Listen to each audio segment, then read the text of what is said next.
Okay, the first thing you're going to do is, it's called introducing the deck. So you're going to open it up. The decks usually will be in plastic because they're brand new decks. So you just open up the deck.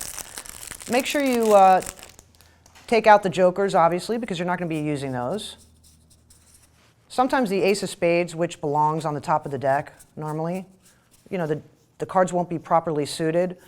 So separate the cards into sections. Get rid of the jokers because you're not going to be using those, even though there'll be jokers on your table. Okay, so you separate the cards. Just as so. Just make sure that they're, you know, because usually when you get a deck out of a package, it's not correctly set up. So it'll always go spades, hearts, clubs, diamonds. Okay, so we'll just use one deck for now. But, you know, your game might require you to have two decks, so you do the same thing with the second deck. Now, the first thing you want to do when you have a deck is spread the deck. And I'm going to show you the technique for that. But first I'm going to explain why you spread the deck. You have to make sure all the cards are there. You have 52 cards and 4 different suits. You have diamonds, clubs, hearts, and spades.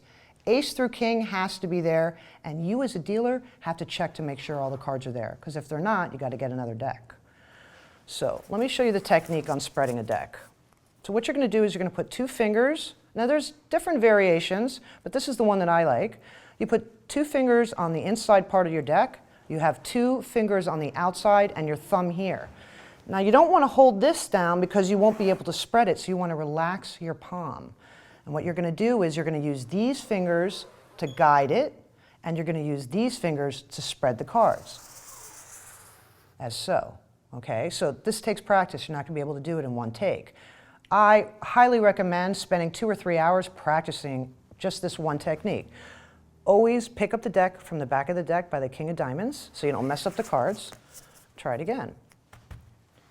Remember, tapping the deck gives you a nice little slant so that you can feel the first few cards when you're about to spread, and then just spread the cards as so. Your ace of spades and your king of diamonds for a nice spread usually should be around completely even. So you look through the cards, and if you can't see them because they're hidden by your spread, just give it a quick tap while you're looking through. Pick them up from the king of diamonds, and then what you're going to do is do a down spread. So what you want to do is after you've spread the back of the cards is you want to kind of look for marks or dents, because sometimes players will use their nails and kind of try and cheat so they can mark a card. And sometimes, Ace, you want to make sure it's the same color deck. Absolutely. Another good point. I mean, so we're always looking at the back of the decks. Now, if you ever see a marked card, you know, call somebody and immediately replace the deck. So your job as a dealer is to protect the integrity of the game, so you want to make sure the deck's okay. So once you've spread it down, what you're going to be doing is, I use my left hand and I just kind of catch the cards into it, looking to see if there's any marks or any kind of errors on the back of the card, because if there is, you're going to replace the deck right away. And it's just like so. This is the easy part.